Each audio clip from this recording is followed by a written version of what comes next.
good morning. Honorable Prime Minister of the Government of India, Sri Narendra Modi ji. Honorable Minister of Commerce and Industry, Secretary of the Department of Industrial Policy and Promotion, colleagues from the government sector, from the private sector, distinguished participants, dear friends. We are here to celebrate a very impressive achievement. In the 15 years history of doing business, a jump of that nature is very rare. But it is particularly rare when we talk about a country of the size of India. From the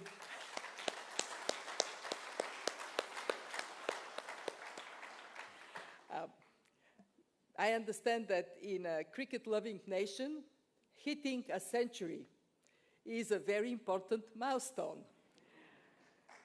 So what we face here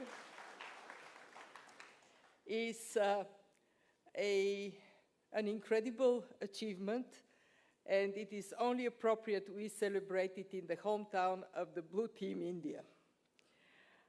Today is also a very auspicious day because it is the birth anniversary of Guru Nanak, and I was reminded by my colleagues of his very wise words. Whatever seed is sown, a plant of this kind comes forth. The team in this room, under the leadership of the Prime Minister, has sown wonderful seeds of simplification, of reduction of administrative barriers, a very important seed of using technology, and feedback from those who are on the receiving end of regulations.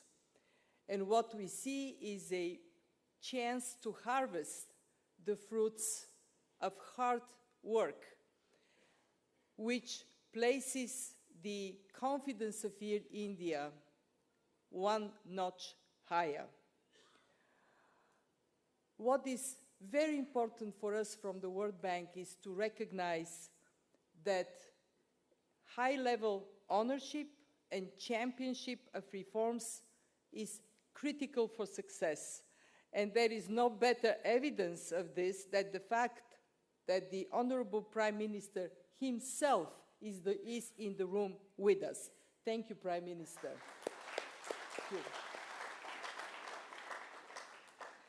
you. We have learned that in reforms, what pays off is persistence.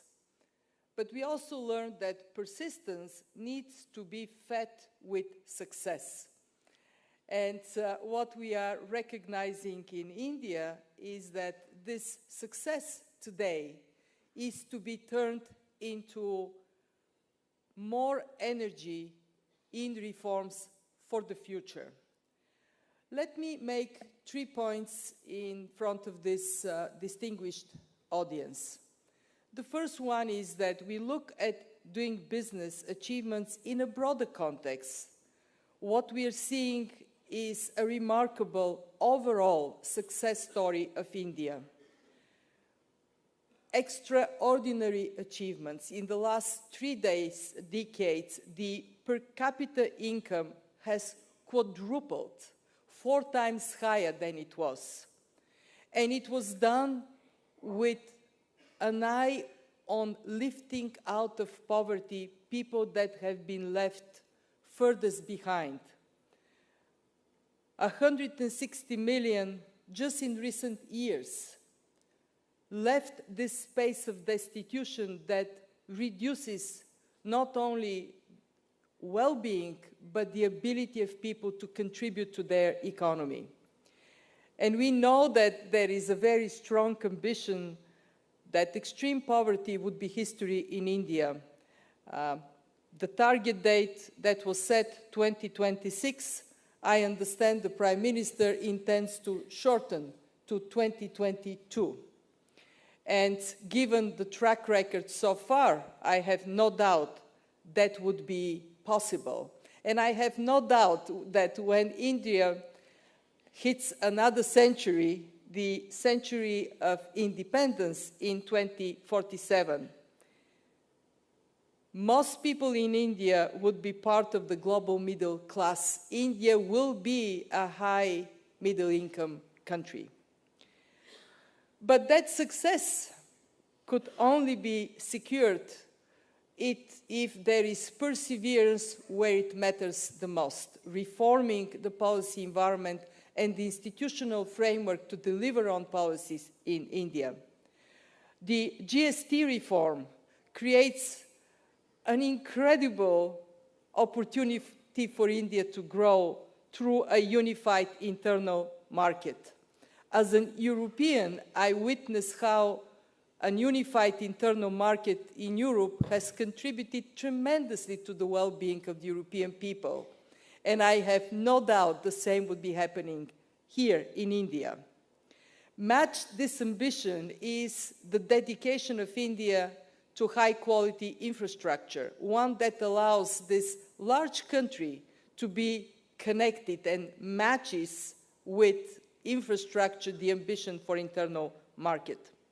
And in addition, what India is doing today and would do even more in the future is investing in the most valuable asset of any society, its people.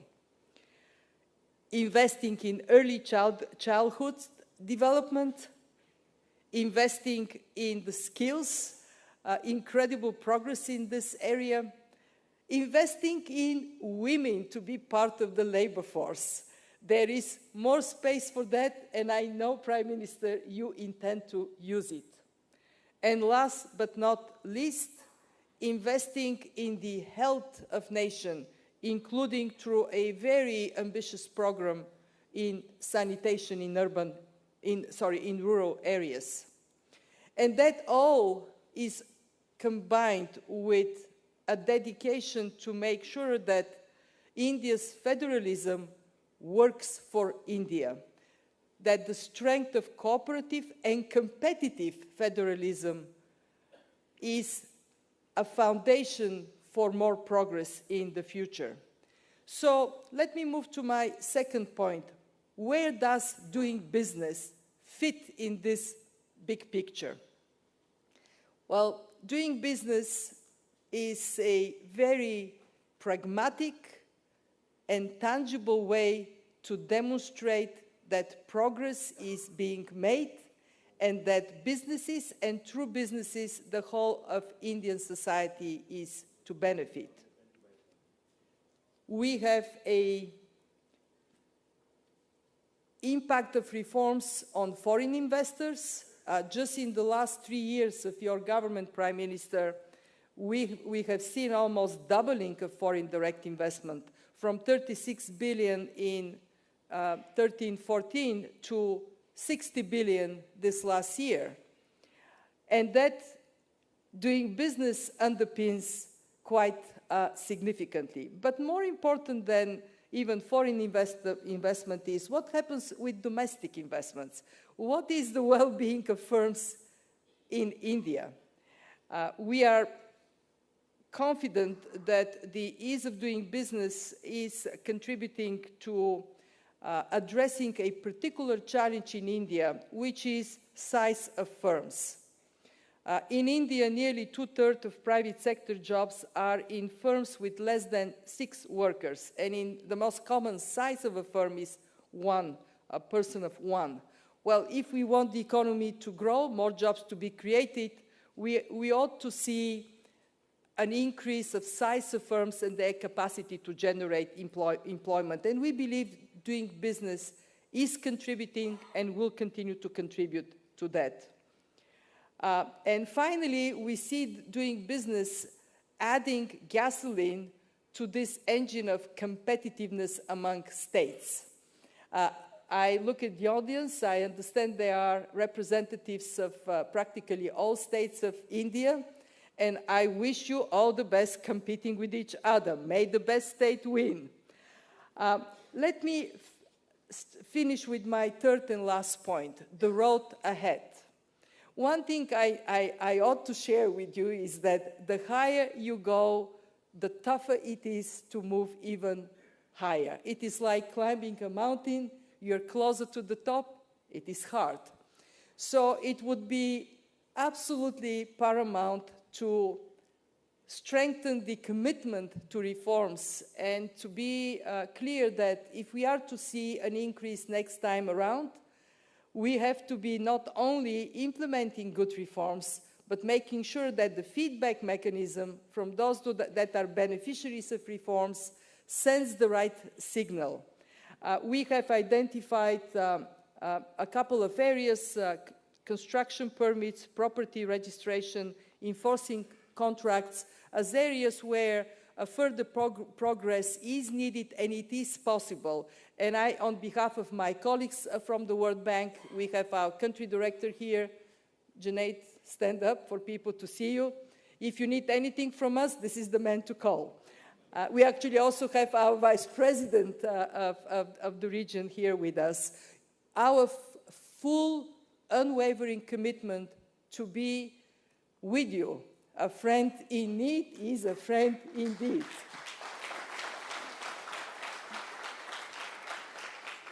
Let me, in conclusion, say that what is happening in India matters tremendously to the Indian people, first and foremost. But it matters to the rest of the world. Because of the size of India, because of the significance of India, your success translates into well-being across the globe. We are very keen to be the transmission line of lessons learned here to other places, so people in the developing world, in Africa, in Asia, elsewhere, they can benefit from what is being generated and learned right here in India. You have a bold vision, Prime Minister. It is a vision for India, but it is broader than that. It is a vision for a more prosperous and, as a result, more peaceful world for all. Thank you for the chance to be here as part of this celebration, and all the very, very best. Namaste.